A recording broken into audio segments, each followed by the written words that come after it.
Doctor BR Ambedkar యొక్క father Ramji Sakpal. ఈయన ఏంటంటే సుబేదార్, ఆర్మీలో సుబేదార్. కానీ ఆర్మీలో సుబేదార్ ఆర్మీ ఆఫీసర్ అంటాం, కానీ ఆయన ఆర్మీలో ఒక సోల్జర్గా పనిచేయలేదు.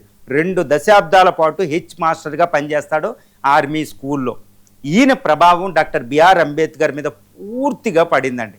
ఎంతటి ప్రభావం అంటే వాళ్ళ మదరు భీమాబాయి 6 సంవత్సరాల, అంబేద్కర్ 6 సంవత్సరాల వయసు ఉన్నప్పుడే చనిపోవడం జరుగుతుంది. 1891లో ఈయన పుడితే 1808లోనే ఆవిడ చనిపోతుంది, కేవలం 7 సంవత్సరాల వయసులో.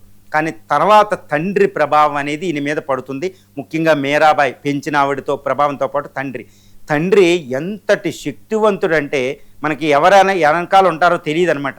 ఆయన శక్తి 1 గంటకి ఈయన లెగ్గొట్టి ఆయన పడుకునేవాడు ముంబైలో ఒక రూమ్లో. రత్నగిరి జిల్లాలో అసలు దళితుల్ని స్కూల్కి వెళ్ళనివ్వకపోతే తన మకాంని అక్కడి నుంచి ముంబై సతారాకు మార్చుకుని పిల్లోడు చదువు కోసం వెళ్ళి అక్కడే ఉండి వాడిని చదివించుకుంటూ ఉండి హై స్కూల్ చదువు అయ్యేదాకా ఉంటాడనమాట. తర్వాత డిగ్రీ BA అంటే మొట్టమొదటి దళితుడు మహార్ క్యాస్ట్లో 10th క్లాస్ మెట్రికులేషన్ పాస్ అయింది. అయినా తర్వాత డిగ్రీకి పంపిస్తాడు, అన్నీ చదివిస్తూ ఉంటాడు.